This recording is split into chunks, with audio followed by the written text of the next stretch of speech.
All right, today, guys, we are talking about one of my favorite topics, and it really is because it represents a turning point, right? Or at least it certainly seems to, right? It feels like we're kind of advancing the ball in this cause for freedom. And so today's issue that we're going to look at is the Boston Massacre, and ultimately kind of what that means and how that takes place. So let me set the stage for you here. The colonists are going to, this is not an uncommon thing, right? In fact, for a long time, even after we win our independence, colonists protest. It's what they do. It's how they show their displeasure, their anger over government issues. And so these protests are going to take place over taxes, over lack of representation, over government interference, anything and everything that the colonists are upset about. They're going to make it known. They're going to be on the street corners. They're going to be in front of prominent buildings. And this is actually one of the buildings that they're protesting in front of. This is a symbol of the government. It's the customs house. So this is where officials are going to work that are collecting taxes and dealing with ship manifests and that sort of thing. It's in Boston. It's still there today. You can go and see it.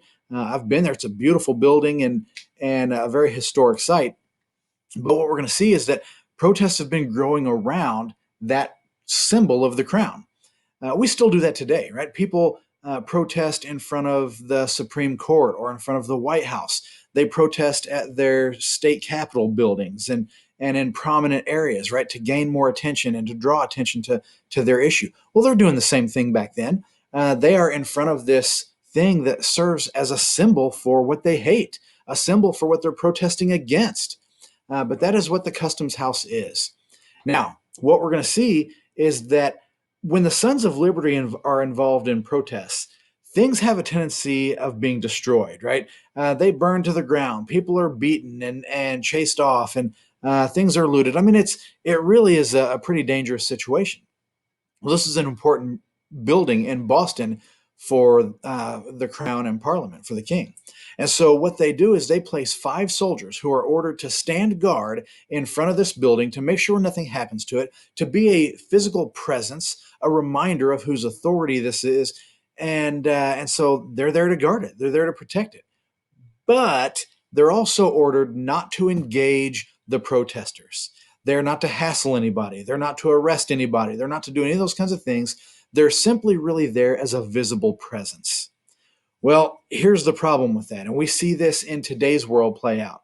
These protesters are going to gather, and they're really going to be angered by the presence of now not only the taxes, right? Not only the government interference, but now they're going to be angered by the mere presence of these soldiers. But they're also going to be encouraged by the fact that they see these soldiers cannot really respond. And so their presence really escalates things, right? And then the fact that they can't respond means that the protesters are going to shift tactics. They're going to try to humiliate. They're going to mock. They're going to do all sorts of things to these soldiers that they know cannot retaliate. So the protesters are going to escalate things again. And by the way, this is taking place day after day after day. And every day the protesters are going to gather and they're going to add to their numbers. More people and more people. It's really becoming an issue that could easily get out of control. And we're going to see that it does here shortly. So what the protesters begin to do as they escalate things is they begin to throw snowballs. It's all in good fun, right? These guys can't respond, so we're kind of showing a little bit of our attitude and whatnot. We're going to throw snowballs at them, and some of the protesters take it even a step further. They're no longer throwing snowballs; they're packing snow around rocks in the street and throwing those. So it really is becoming a more dangerous situation. Now, these soldiers, one of them gets hit in the forehead right above the eye, gashes their head open, and so now blood has been spilled. These soldiers feeling as if they're in danger, really feeling under attack, and with good reason, right? Because in many ways they are. But they open fire into this crowd of unruly protesters. And so here we see an image of that. Excuse me. Right here in the background, you see the customs house.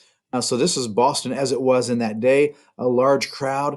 There are the soldiers. Now we've got one on the ground, right, very valiantly trying to, I don't know what he's trying to do, but it looks like there's a lot of soldiers. In reality, there was really only five soldiers, but they do open fire into that crowd.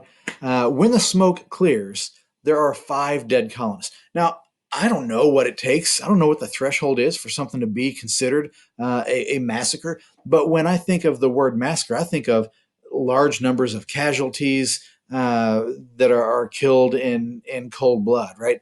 Um, and that's not to diminish the five who were killed, not by any stretch of the imagination. But what I'm pointing out here is that the way in which we talk about this stuff, it has an impact because in our heads, right, I think it probably changes how we view things. When we hear massacre, we think large numbers. Well, there were five that were killed. Now, one of the guys who was there that day, he wasn't injured, he wasn't killed, but one of the guys was a prominent silversmith. He had been in the crowd, he had watched what was going on, he had participated in it. And he was also a member of the Sons of Liberty. So this guy's already a little rebellious, but because he's a silversmith, he has skills. This guy was Paul Revere, a very prominent member of Boston society and silversmith guilds, and again, the Sons of Liberty and so forth. So he goes back to his workshop and he creates one of the most lasting images of our nation, right? And that is this. Now, when he created it, there was no color. It's what's called a tintype. So he basically went back to his workshop, rolled out a sheet of tin, and tapped this image into it. Now, the reason he does that is because it can then be replicated and printed in newspapers. And so this image is sent to newspapers all across the colonies. It's a very, very important image. When he created it, it was titled Bloody Massacre. Today we know it as the Boston Massacre. And by the way, it would have been very graphic for the day. There's blood pouring out of wounds in people's sides and bullet holes in people's heads. I mean, this would have been very, very graphic. I know it doesn't register for us today, but at the time, that would have been a pretty significant image to look at. So he creates that tintype image, and then it is reprinted throughout the colonies. So it's not just in Boston, but it's going to be in Pennsylvania and New York and Charleston, South Carolina. It's going to make its way in the following days and weeks to become an image that was reprinted in every liberty loving, freedom sympathetic, right, anti crown newspaper that was out there. It was going to be printed in mass. So it's kind of taking advantage of what at the time was really the mass media.